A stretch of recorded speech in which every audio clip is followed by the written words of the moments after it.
Hello, and welcome to Leadership in Challenging Times on the NorQuest College podcast. Hosted by Dr. Jody Abbott, President and CEO of NorQuest College, and Lieutenant Colonel J.C. Wilson, 3rd Canadian Division Headquarters with the Canadian Army, this podcast will discuss challenging and difficult topics affecting community, business, and soldiers alike. The presenters may at times express their personal opinion or take a contrary position to expand the conversation, ranging from leadership to sensitive subjects to current affairs. The podcast will tackle issues in an open manner with an eye on identifying and expanding ideas from all sides of the discussion. Jody and Jeff will now start the podcast. Welcome everybody, podcast number 12. We got a really interesting subject today. We're going to be talking about cannabis. Hi, everybody. Hope everybody's well. Cannabis is a very, very interesting topic, and I can tell you I am no expert in cannabis, so we're really pleased to have a couple of people join us today. Ron Smith, associate lawyer with Newman Thompson. Welcome, Ron. Do you want to give a bit of your background? Yeah, sure. So I joined the offices of Newman Thompson this year. Prior to that, I spent 15 years at another firm, a large regional firm, heading up their employment practice group there. At Newman Thompson, we do exclusively labor and employment law. And so we deal with many subjects touching on the workforce, including, of course, the recent legalization of cannabis, which has impacted all of our clients. Thank you. And also Bruce Hertz, project manager with the City of Edmonton. Welcome, Bruce. Thanks, Jody.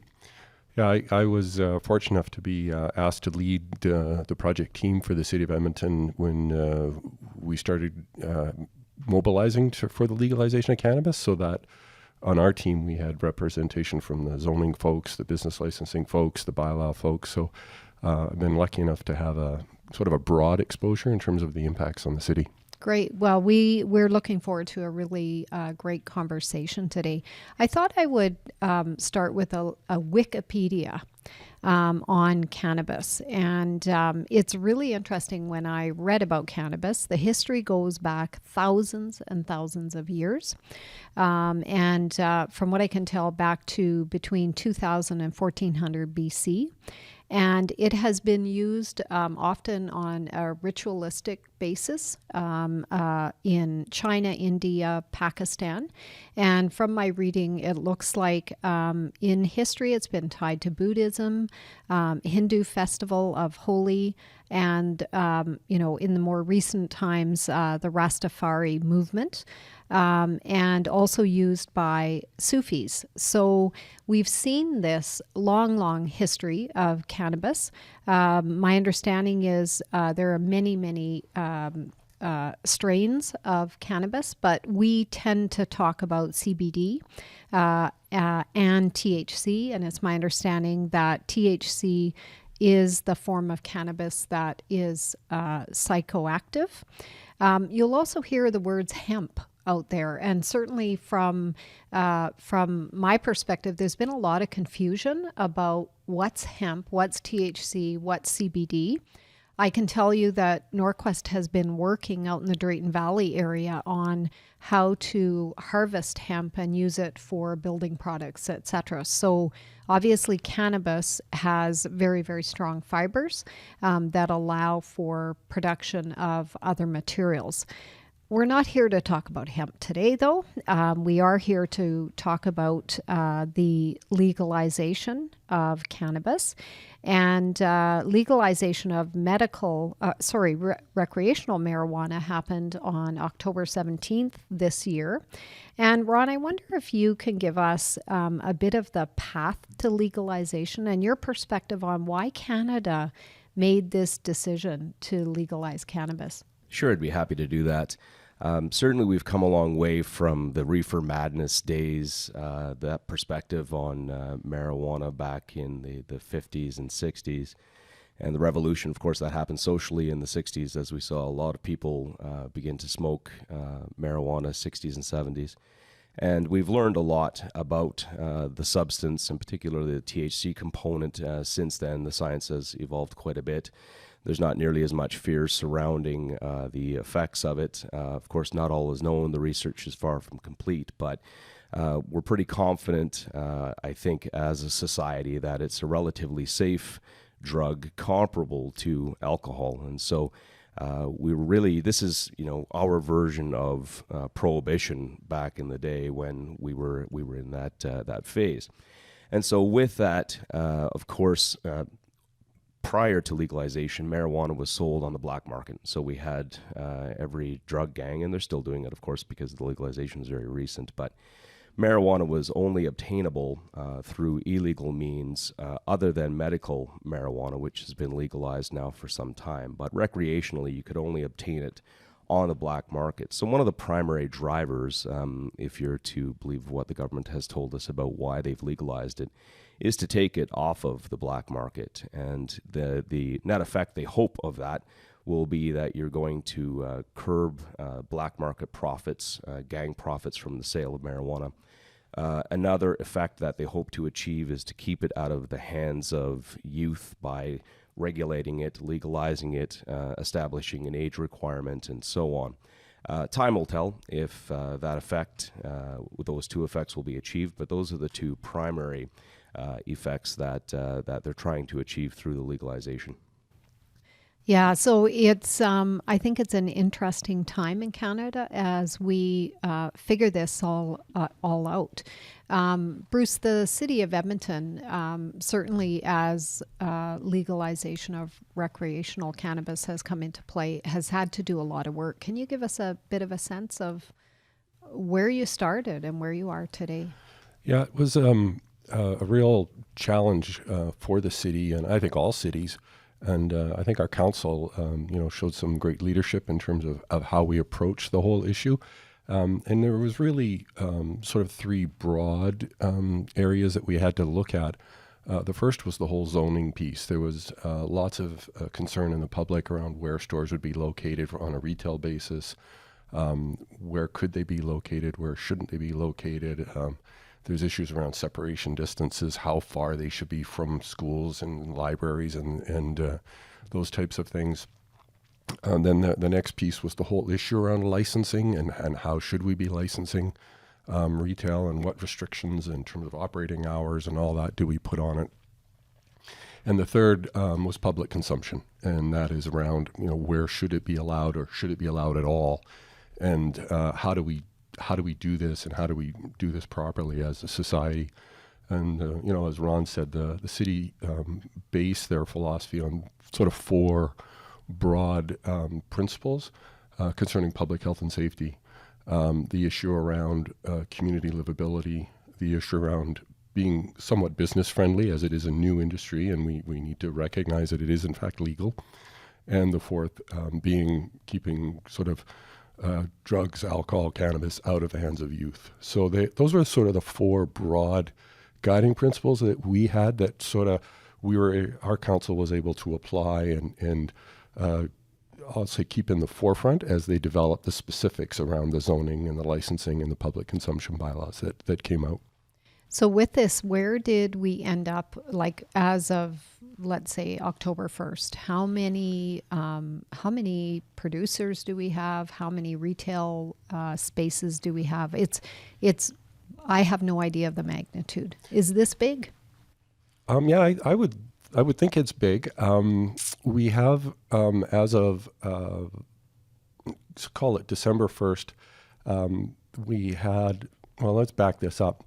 When we first opened up for development permits, so in order, we'll do a quick 30-second lesson on how we develop spaces in the city. Before you can open a business in a specific location, you need a development permit. You're not allowed to open a restaurant next to a residence in a neighborhood. You're not allowed to open a gas station if next to a residence in a neighborhood. It has to be zoned appropriately for you to locate those specific types of businesses in their locations. So from a zoning perspective, you need a development permit, and specific uses are only allowed in specific zones. So cannabis was set up specifically to be allowed in business zones, industrial, commercial, convenience store, retail, mall type locations. So What we did in the initial piece was we did a random selection draw. And in that overall process, we had, I believe, 181 initial applicants that we drew at random. So when they were awarded or a spot in the process to be evaluated by our teams, that's how we started initially issuing development permits. At the end of August, we opened it up to call it our regular process for all other stores to begin to make applications. So again, we had initially had 181. Subsequent to that, I think we've had about 44. So en masse, we've had over 200 applications. And right now we're sitting at just over 100 approved development permits. Some are still being considered. Some have been withdrawn because as one development permit was issued and there was a separation distance of 200 meters between stores, that would basically disqualify stores that were subsequent stores that came in within that distance. So we're now looking at, as I say, that many approved development permits. And my last check, I think we have 15 approved business licenses. So there's still lots of additional retail stores coming. So the locations have been approved, but the actual retailers haven't yet to commence operations in those approved locations. And some of that is logistics around getting the stores fixed up. And as we've recently seen through the AGLC, concerns around supply. Yeah, it's interesting. In my neighborhood, I live just off 124th Street. And we've got one maybe at around 109th Ave and 124th Street, and then another on the corner of 107 and 124. And it's quite interesting because, one, I haven't noted any activity at one of them. I'm not sure that it's even open. So it could be they got the development piece, but not yet the operating license to move forward. Yep, could be. Or it could be that they don't have supply, so the doors are not quite open. Yeah, and the other element on this is all the retailers also need approval through the AGLC. There's another licensing piece through AGLC. So in addition to being licensed by the city, they also need to be licensed through AGLC. So the operator that isn't open might also be waiting for the AGLC approval as well. So. And is it that the product you have to purchase through AGLC? Does anybody know that? Or can you go directly to a producer to buy your product to sell it in your retail? No, AGLC is okay. Just like alcohol. Okay. Yeah. Okay. AGLC is the sole distributor. Okay. Yeah, and the sole online provider as well. So no retailer is allowed to create an online store. You couldn't log in and buy from the store on 124th Street. You could only buy from the AGLC website. Okay. As a consumer. Okay. Interesting. Well, I wanted to start talking about from a leadership perspective. So a lot of times, our podcast is called Leadership in Hard Times, and the idea is, or challenging times, good heavens.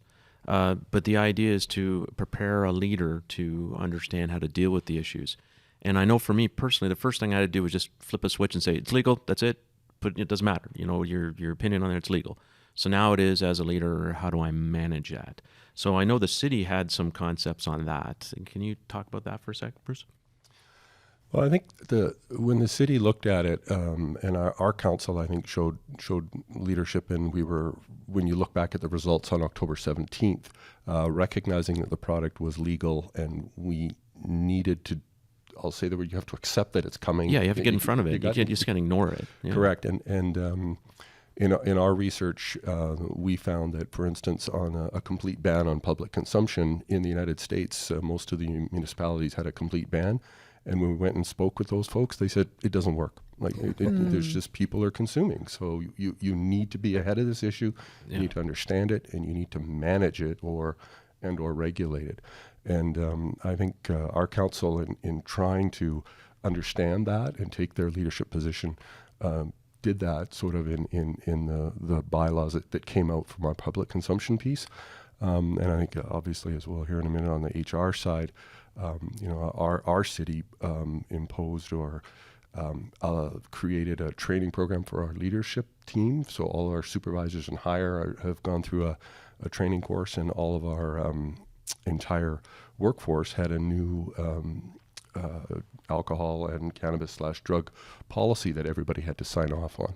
So we use that opportunity, I think, in terms of updating our policies and bringing that forward. And so I think from a leadership perspective, I think the city has positioned itself well and tried to, as you say, get out in front of this. And I think that's important. Yeah, because I think a lot of people are in a bit of denial. I listened to one of the radio stations. They were talking about other city mayors, and some of them said, we're not sure. We're just going to wait and see how it goes. And I was like, you can't wait 2 or 3 months after this, after the ship has sailed, and say, okay, now this is our policy. You just can't do that. You have to, especially for business, which is, why I want to refer to Ron, is that, you have to take as a business a stance, because you can't go to and counsel a person, hey, I didn't like how you handled you're using marijuana, if you don't have an HR policy that defines that. So from a leadership perspective, you have to be upfront on that HR policy, which I think is your kettle of fish, Aaron. Yeah, absolutely. It's from a private enterprise perspective. I mean, you've got a variety of employers out there. First of all, you've got the Suncors and St. Crudes of the world,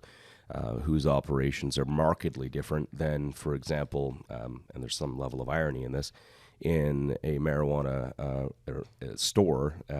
If you run one of those operations, your policy is probably going to be a little different than it would be for Suncor, Syncrude, or, for example, the policies that we've seen come out of WestJet, the RCMP, that type of thing. So much depends on what your environment is, right? If it's an extremely safety-sensitive environment, you're going to have a very different set of policies than you will in an environment where that's not the case. But from a leadership perspective, the first thing that needs to happen is exactly what you gentlemen have touched on, is a change in mindset to understand the drug is legal, and it needs to be recognized that about 22% of the Canadian population smoke, which means in your workforce, about 22% of the people around you smoke marijuana. Some of those people may in fact be your top performers. You have no idea. They're not obligated to disclose it to you, but the point is, from a leadership perspective, you just have to accept that this is the new world norm. And you then have to get into that education component, and that's absolutely key. And Bruce touched on that. It's up to the leadership in any organization to take the lead on this file and to educate your employees. And I would start with the basics, as we did in this podcast. I would start with, what is marijuana? What is weed? What impact does it have in the workforce? You ultimately want to create an environment where you're actually getting input from all of your employees on how to manage this particular issue. Create an open discourse that allows for disclosure. Let's say, for example, someone is using it for medical purposes, and they have to make that disclosure. If you have an environment where it's looked down upon, then that disclosure is not going to be forthcoming. And you run greater risks then. You run greater risks when you have employees who feel as though they have to hide marijuana use, whether it's for medical purposes, recreational or otherwise. You don't want to do that. You want to get out in front of it, get into the training piece, train them on exactly what it is and what's acceptable in your work environment and why, right? People need to always understand the why. People don't like rules without reason behind them. And so if you're in a safety-sensitive environment, for example, WestJet, with respect to their safety-sensitive positions, they've implemented a zero-tolerance policy. So they are actually governing your life outside of the work environment. Thou shalt not smoke marijuana if you're a pilot or if you're in some of these other safety-sensitive positions. The RCMP, by way of comparison, has instituted a 28-day... Yeah, it's the same as the armed forces. That's right, same as the armed forces. So that's near a zero tolerance, right? One step away from, and that's based on some of the science that it doesn't fully metabolize through your system. Some of the cannabinoids remain in your fat cells for a period of up to about a month, and so that's based on that particular science. And of course, people would say, well, they're not impaired though. Well, each organization gets to make its own rules. The Vancouver Police Force, for example, has said business as usual, and insert BC jokes here. Business as usual. Just show up fit for duty, right? And fit for duty is the typical standard that you'll see where there's not a particularly safety-sensitive environment at play. But all of the leaders of these organizations have had to address their minds to the fact that, yes, it's legal. Yes, it's going to have an impact on our workforce. What is that impact? and what do we want to do from a cultural perspective in setting that up.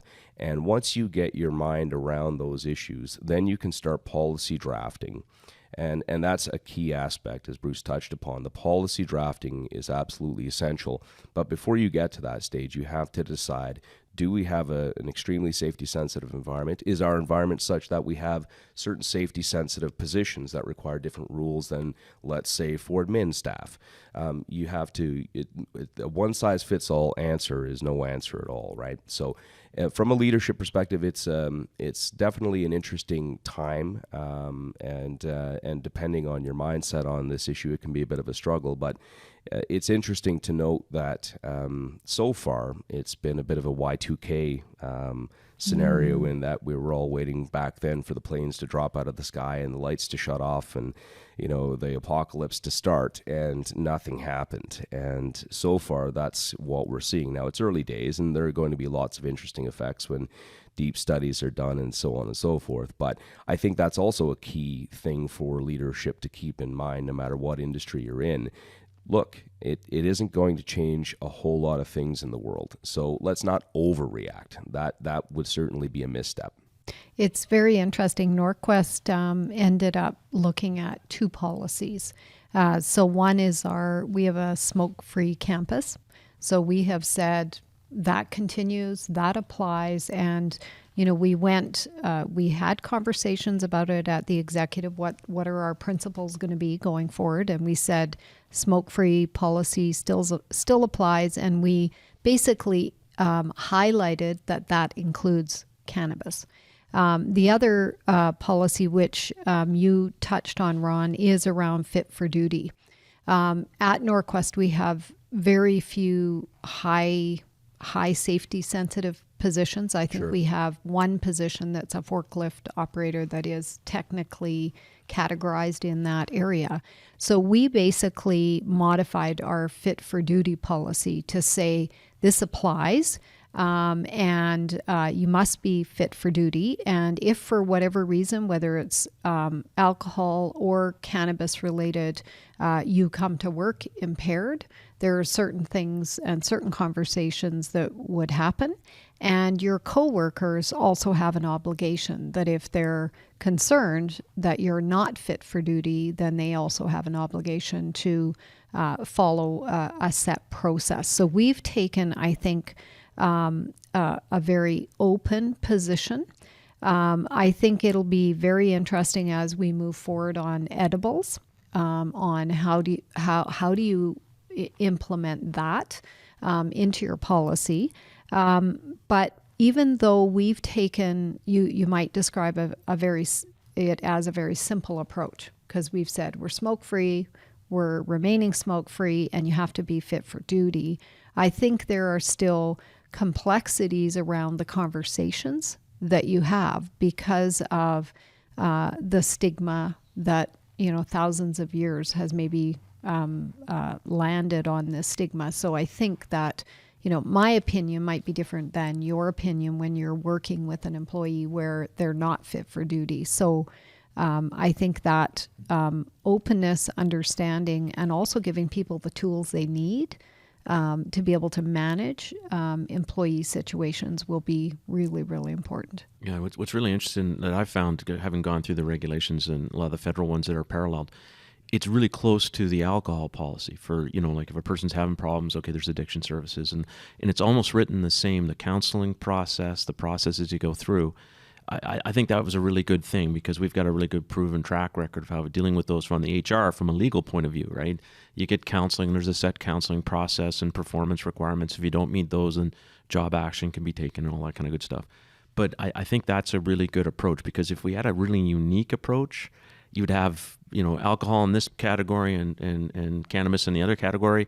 And sometimes there'd be differences, and lawyers love this. They'll be arguing, hey, well, what about this? It's the same as that. We do enjoy that. Yeah, we do. And I think it's really good. No comment. Yeah, that's right. Yeah. And I think that's one of the key elements from a leader perspective. It's the same process. You know, you want to look after your employees. You want to look after you know the fellow employees around that person who may be having an issue or may not understand your policies. And clearly defined HR policies will help with that. But I think that's a really good step forward, especially on the federal side, that, hey, it's the same type of process. Well, and culturally, that ties into to your earlier comments about not wanting to stigmatize. If you have a different set of policies surrounding cannabis versus alcohol, you are creating, you're feeding into that stigma, and I don't see any upside to that at all. And so we've just heard from NorQuest and from the city with respect to, as well as the military, with respect to the reactions taken to the legalization of it in their particular work environments, and we see certain differences that reflect the reality on the ground, right? And so it seems as though people are reacting to it. Leadership is reacting to it appropriately. Talking about the small tweaks to policies as opposed to big sweeping changes. That's really it. I mean, the one snag that marijuana has presented is the impairment piece, right? Because the science isn't there yet, and that's the real difference. Otherwise, there is no difference between, or from a workplace perspective, in terms of how it should be dealt with between marijuana, alcohol, or other prescribed pharmaceuticals that will impair you as well. I mean, if you're on oxycodone, certainly you're showing up to work and you're not fit for duty, and that is no different than either alcohol or marijuana. So that's where, and hopefully, and if whoever comes up with the answer to this is going to make millions and millions of dollars, someone will come up with a test that can actually measure impairment from THC. And once that happens, and it will eventually happen, once that happens, then there's really going to be no market difference from a workforce perspective in how you treat THC versus alcohol, and even from a law enforcement perspective, more importantly, frankly, on the roads. Once that science is developed, once we get there, there's just not going to be any real difference. And I think over the course of time, the stigma that we've talked about will completely fade, and we'll just be dealing with this on the same basis that we deal with alcohol. Yeah, I think, sorry, Joey. I think you were right on the and Ron, with the fit for duty piece. As you can be impaired by many things. You can be impaired by lack of sleep. You just got off a 12-hour jet ride from the Far East, and you show up for work at 8 o'clock in the morning. You're falling asleep at your desk. Well, you're not fit for duty. I have 3 kids under 10. I'm constantly impaired by lack of sleep. Bingo. Be careful.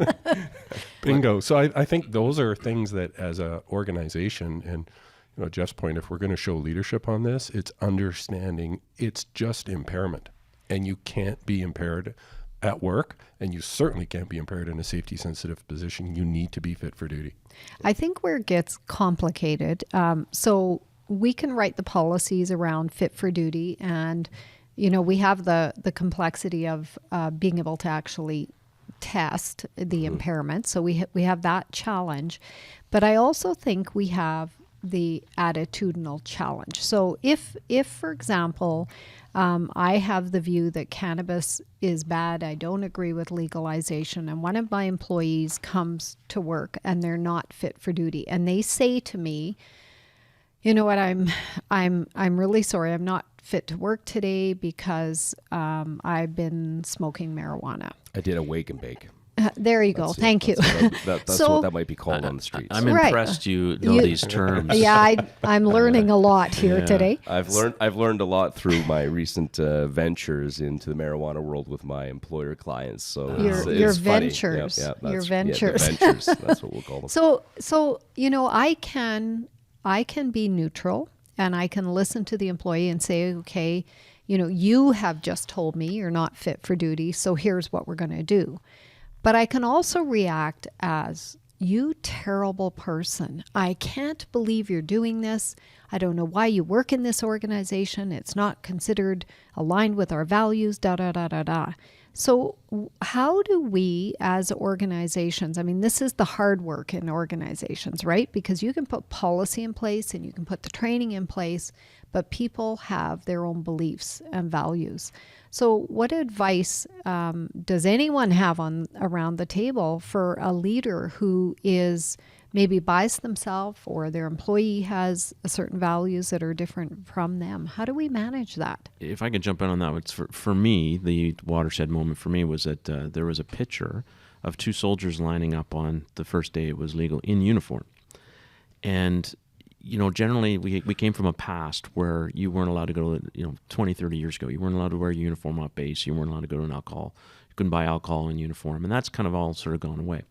And a lot of people got upset about that. And then, it was noted that it's legal now.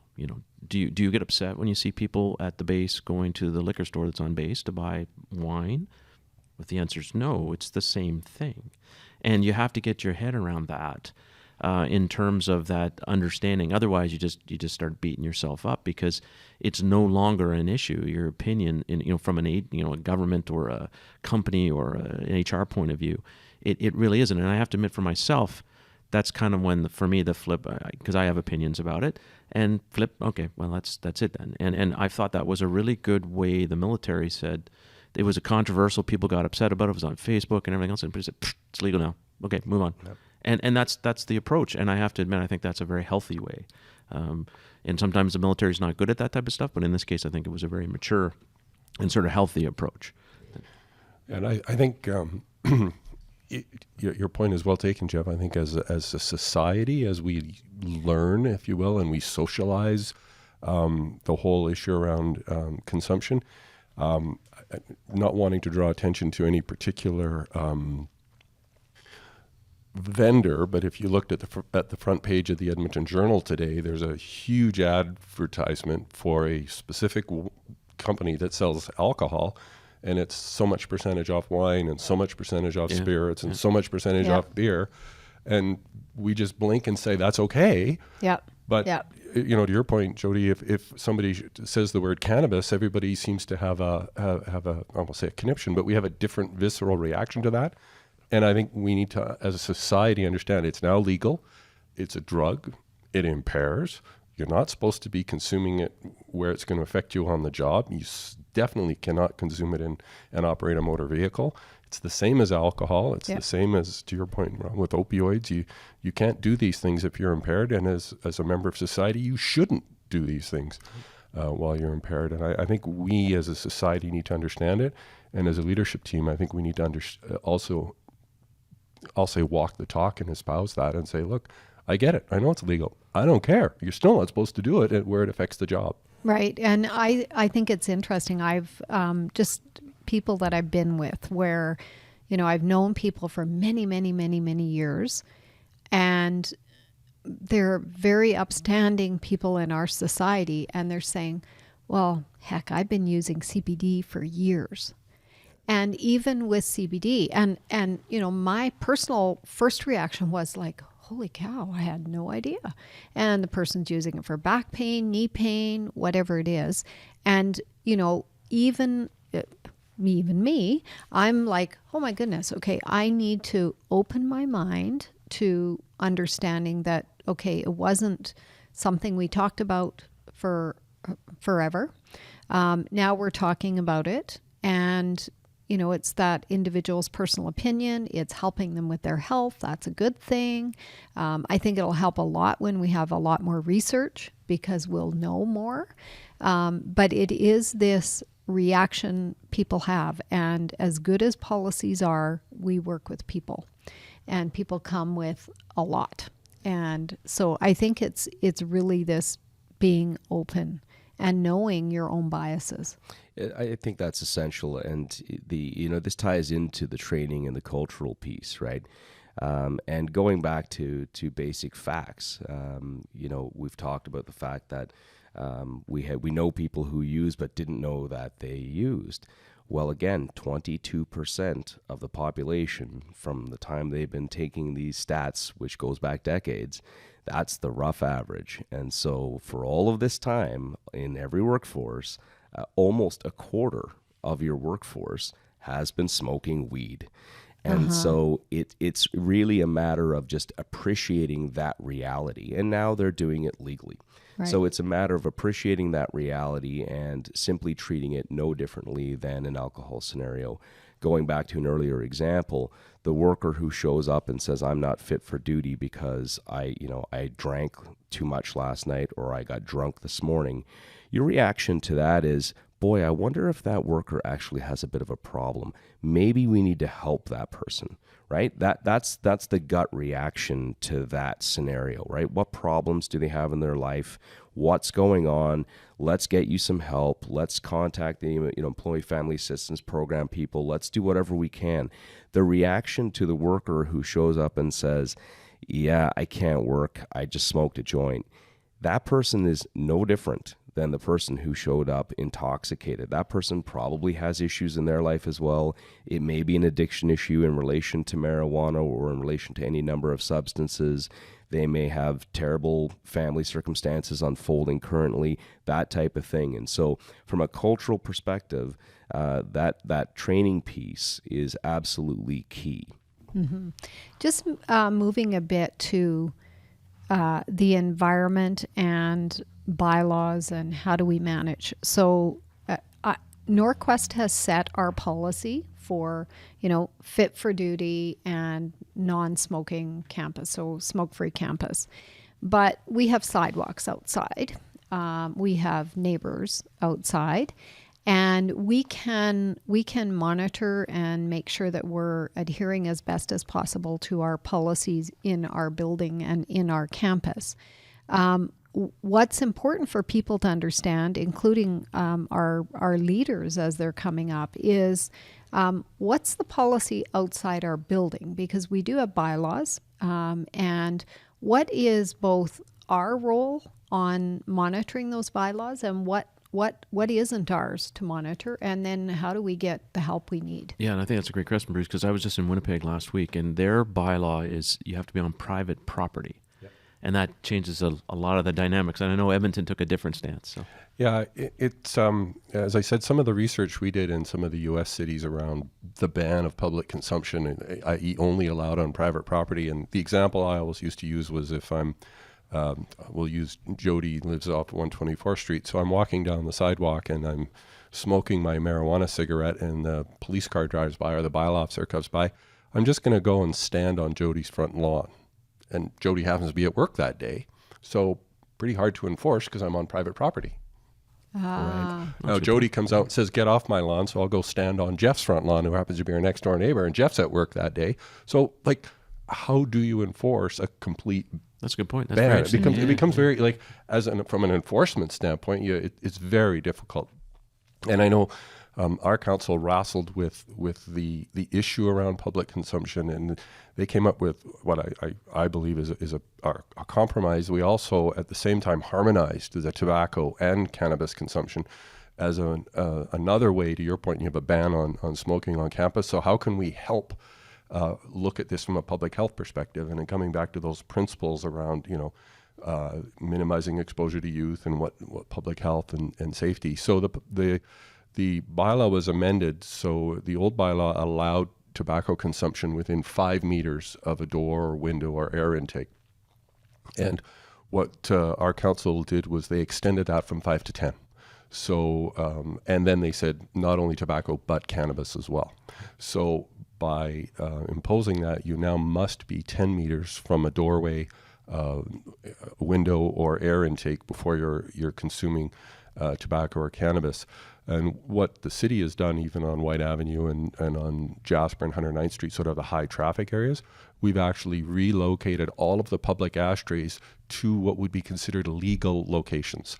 So if you see a public ashtray along White or just off White, you are now in an area that is in fact legal. And if there is no public ashtray along that area, you're probably not in a spot that's legal to consume in terms of you're too close to a doorway or a window. So the idea there was to understanding it's going to happen. So how do we, as again, socialize this and say, all right, if you're going to do it, great, but just do it over there where you're minimizing the public health impacts to others. Yeah, and you've actually, are by moving the ashtrays, you're really trying to shift behavior as well, so that you're making it easier for people to understand what's okay and what's not okay in terms of the bylaw. Yep, that's exactly what the intent was, and the expectation is that people that do consume, whether it's tobacco or cannabis, are now following that.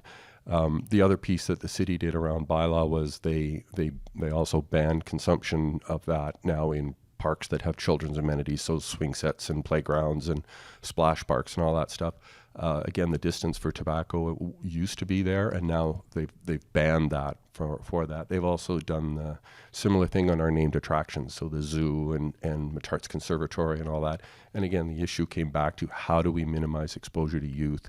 How do we maximize public health, and yet still allow public consumption? So and the enforcement issue is issue, because I was listening to the mayor talking about the enforcement problem, and don't want to create this massive bill where you have to create this enforcement architecture that in order to enforce it, whereas if you go up front and say if they're at that ashtray, it's good to go, we don't have to worry about it. You don't create that tension with bylaw. Well, you're a meter off, so I'm going to give you a ticket, where you create that civic frustration because it's so close to the line.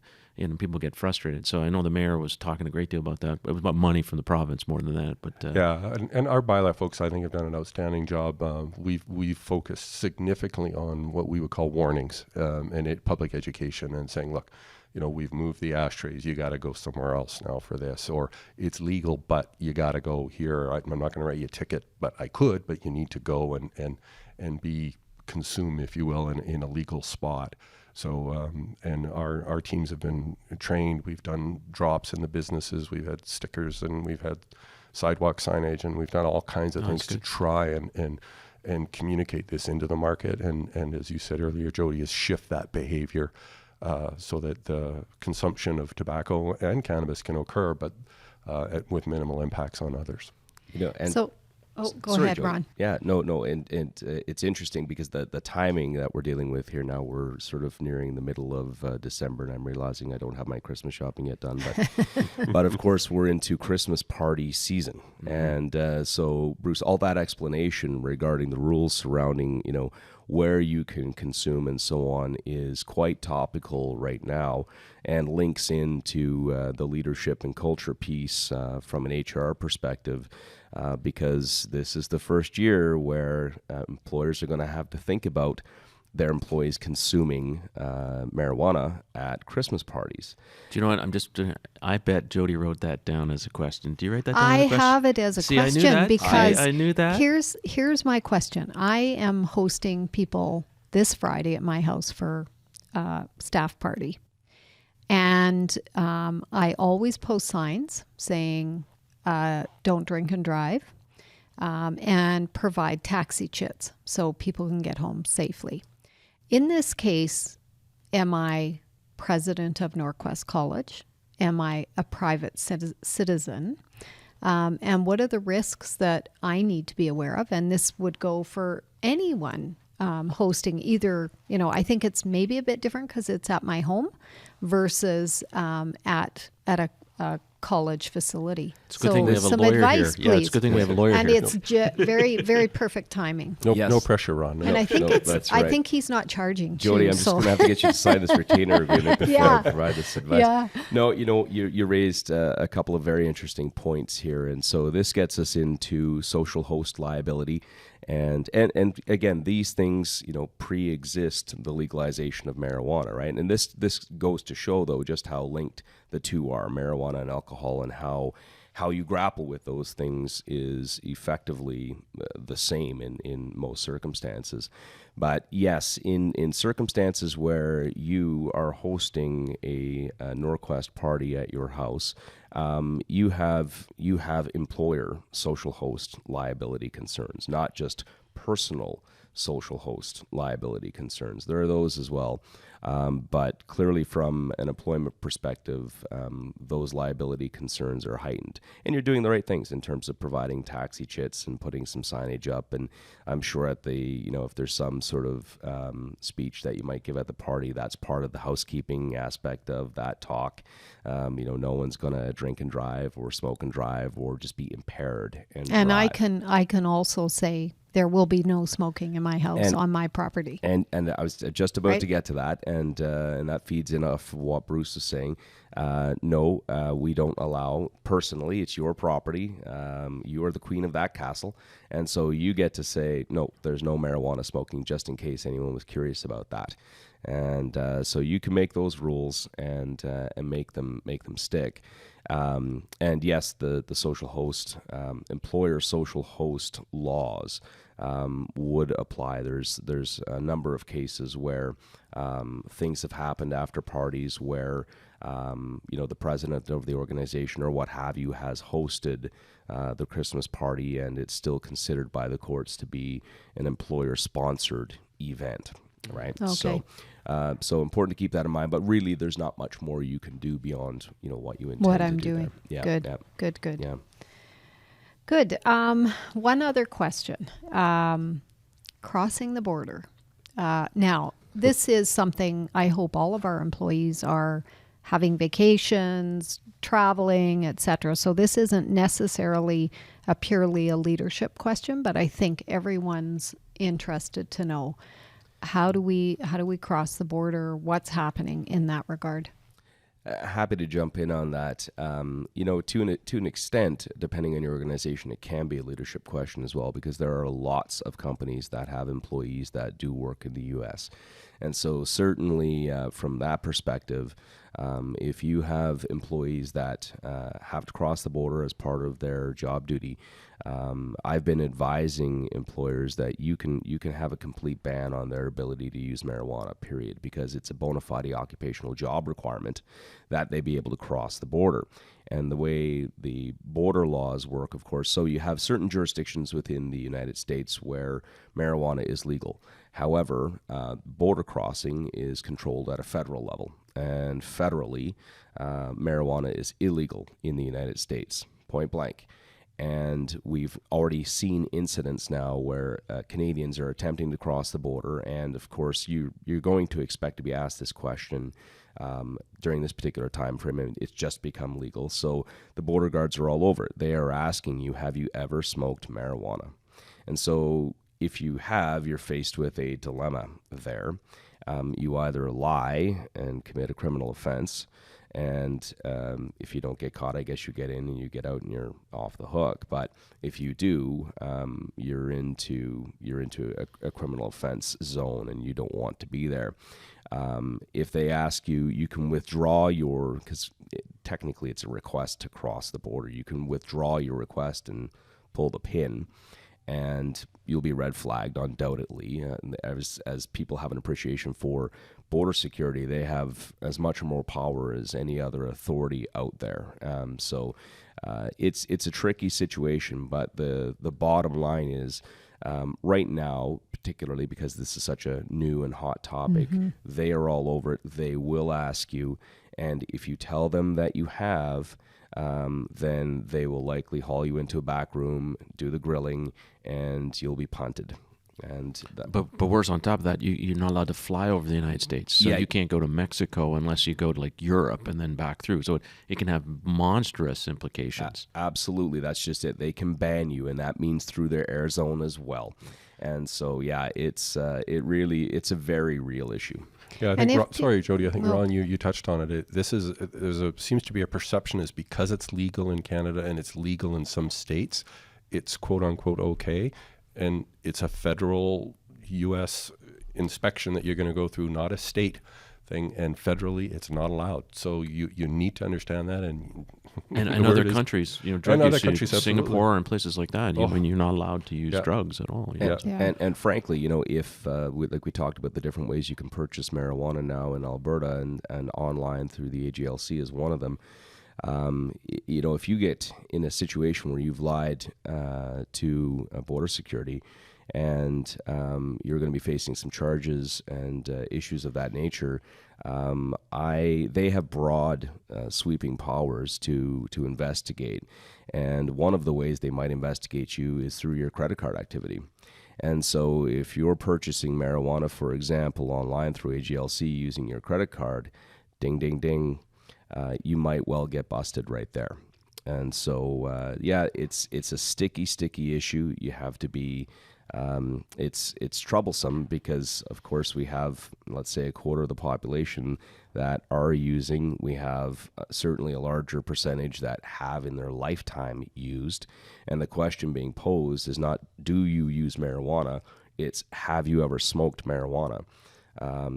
So it's interesting. So unless all you've ever done in your life is use an edible, you would have to lie if you want to cross. Yeah, and and- used. Yeah. And it's an even bigger issue too. So you get a criminal offense like that, your security clearance, your ability to be bonded, it could have a rebounding for what could be considered, as Bruce mentioned, a very minor event. Right. Actually, could have this catastrophic, life-changing, implications to it. And Truly, you think about how many Canadians vacation in the U.S. or fly over the U.S. airspace Yeah. to get to various places. That is a life-altering event. So it's something that's very serious, and something hopefully that gets resolved at some point in time. But that's going to have to happen south of the 49th, and so we've got to be very, very careful before that.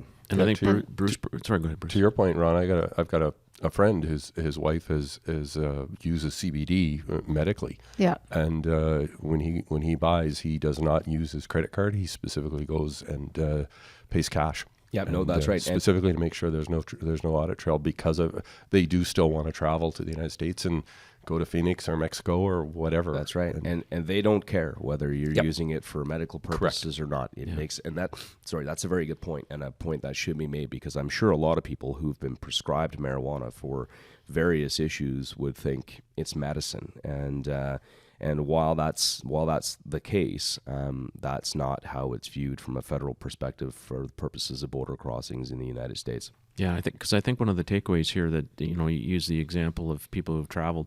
You go on a trip, and some people tend to be a bit immature about things. They think if it's good to go at home, it's good to go wherever they go, and you just have to look on the news every day to see somebody, unfortunately a Canadian, goes to another country and does some stupid things. Like spray painting a religious wall, for example. Yeah, that in some places can have death sentences, and get a little surprised. Drug smuggling in some countries is a death sentence in certain countries. And I'm always surprised that you travel to a country and you don't realize that it's not Canada or Right. Canada Light. Right. Yeah. You have to be cognizant as an individual, as an adult, if you're going to hop on that plane, to understand what you're getting into, because you can't say, well, I didn't know. That's not an excuse. And certainly in some of these places, once you're landlocked in that other country, you're there. And as we saw, exactly by this individual, the average Canadian went, well, why would you do that? I mean, that's stupid. And some of the border guards have taken it to a higher level and are asking whether or not you have any investments in marijuana companies. I know, and I can't recall the names off the top of my head, but there have been a couple of business people now that have been banned from traveling into the United States because they were heading to a marijuana conference in Las Vegas. And it wasn't that they smoked or ever smoked. I'm not sure what the answer to that would have been, but they were invested in the industry, and they were heading down there for the purposes of this conference. And so, when you think about that, what does it mean to be invested in the marijuana industry? For example, if your RSP portfolio has Aurora stock in it, you're invested in the marijuana industry. Or your pension plan. Or your pension Yeah, plan. yeah. Think Might about not even know that. that, Think yeah. about Yeah. that. Yeah. Yeah. Yeah, no, it's a very scary issue. There's no doubt, and so it's something that people just really need to be alive to when they're planning their trips. And are you seeing any indication of a shift from the U.S. or not much? President Trump does not seem to be shifting when it comes to that particular issue. I suspect with a number of states that it's legal in now, eventually, under a different government, it may well become legal federally, or Right. At some point in time, again under a different administration, I would suspect. The particular issue of Canadians crossing the border who have used marijuana, which is legal in this country, there might be some caveat that is eventually crafted to allow Right. for that. Right. But I wouldn't hold my breath on that. Well, I think in some ways, if I was them, we use the example of looking at jurisdictions that it was legal and learning their lessons learned. And, we're one of the few countries that have done it federally. If I was a smart person down in the States, I'd be looking, let's see 2 years from now. Let's see the social issues or whatever problems that come of it. And then we can either decide we're going to do it and have a really good policy right off from the get-go, or not. But I think we're a grand social experiment on this. And I think sometimes we have to realize that and you mentioned it as well, Ron, we're not sure what that's going to look like in the next little while. And they'll be tweaking and changing and stuff, and cities are going to change. And small, the rules per city right now are different. I forget what radio station I was listening to, but basically had all the mayors phone in and they all had different policies. Each city just around Edmonton had different policies on the consumption of cannabis, which I thought was really, really interesting. That's going to create some real problems of enforcement. Where like I could do it over there, but I walk 400 meters over this way. I can't, but I can go over there and do something completely different. That creates some cultural issues too. Yeah, and I would actually say that's not unusual because different cities have different bylaws on a multitude of things. And I sit as the chair of the Edmonton Metropolitan Region Board, and I will tell you that everyone in the region, all the mayors and administration, have got together to talk about things. So while there are some differences, there are some similarities, and I think I think sometimes the approaches will be different because of the value base, because of the communities, because of maybe the policy structures that are in place and embedded in different municipalities. So I think all of this it's typical. It's something new that's coming into place. I think the analogy to prohibition is a really, really good one. Some people will say, oh, we're in the wild, wild west. Maybe we are, because we're all trying to understand, what does this mean? What does it mean for our leaders? What does it mean for our employees? What does it mean for me in my own home? Does it challenge my values and perspective? And, certainly the big gap in research, because you've been not allowed to do this kind of research. I think there's a tremendous opportunity for us to learn through research, because now it can actually be done. Yeah, and I think your point is well taken, Jody. And one of the things I think we as a society are going to look at, and it's a long-term thing, is what are these long-term public health impacts from either the smoke piece in terms of effect on lungs. I think if you looked at the effect of tobacco on people's health 50 years ago, people were like, what the heck were we thinking? And we don't really fully understand the impacts of tobacco. We know that, or of cannabis rather, we know that there's chemicals in it and there's carcinogens in it, just like there's on tobacco smoke. It's different, but there's still health impacts. And you mentioned earlier the whole issue around edibles. So now with edibles, we're going to be consuming them differently. I think Ron touched on it. When you smoke, the THC goes into your bloodstream via the lungs, and the high is fairly quick, 5-10 minutes, and away you go. When you consume, it can take up to an hour, because you're now digesting it. It's being processed through your digestive system and the liver, and then entering your bloodstream. So it's a different experience, even though it's the same chemical. So, and I think we as a society, we just don't have data on what does this do health-wise for us long-term. We know long-term alcohol can be very bad for you, particularly in higher concentrations. So I think there's things that we as a society still need to learn and understand. And, my personal view is we got to understand, I would say, caution on those types of things. And I would say when we introduce edibles, when that's allowed in Canada, that is when we're going to see lots of challenge in the employment arena, because smoking is one thing. You can tie it to your smoke-free campus policy, etc. But, I don't know if Bruce has gummy bears in his pocket and the little snack Lorraine might be having in her desk. The little brownie for dessert there might be a little more potent than your standard brownie. Well, it isn't really to jump back to our thing about leadership. I mean, I think what we're all saying here is that, first of all, you have to be mature about it as a leader. And, so if you're the leader of a company and something like that, you got to get out in front with your HR policies. You got to deal with it. It's not going to go away. You got to get out front, particularly if you want to look after your people. And I think that's the real takeaway. You want to look after your people. You got to be fair to them by telling them what the policies are if you have very strong expectations. In the armed forces, I gave you guys a copy of this. I mean, they list out like 50 things. Thou shall not do this. And if it is, it's 28 days or 24 hours or whatever. And it says right in the bottom, and if you don't know what it is, you're to seek guidance from your chain of command. And then the next paragraph says, if you as a leader want to have additional prohibitions, there's a process that you can go through. But the reality is, looking through like the Canadian Forces policy and stuff like that, it's really well written. It's got lots of understanding. Everybody can understand it. But if you don't get out in front of this, I think this is where, unfortunately, Ron, this is where you get all your business. You don't get out in front of it. You're not mature about it. You don't look at it from, it's just like an HR policy for how you're going to handle any other issue. You just got to get out in front of it. And the edibles is the same thing. I think what we're able to do now is get this squared away and then start working through, I was going to say chew through or something like that, when it's appropriate, from an edible point of view, but get out in front of it. You have to, as a leader, be mature about this so that you can forewarn your people ahead of time. Hey, it's no good having it legal on Monday and then cite the policy on Friday. You've had 4 days and people have gotten in trouble. You need to be out in front of it. Well, we know edibles are coming October 17th, 2019. It's 1 year from the call it the leaf legalization, and edibles will be legal. But, and I'll throw the but in, and I think Ron probably would agree, there's no stopping people from making their own edibles at home right now. So this is already here. There's no point in sticking your head in the sand and saying, I don't think it's happening. And, all of a sudden on the 17th of October of 2019, we're going to flick the light switch. Yeah. Nope, the light switch is already on.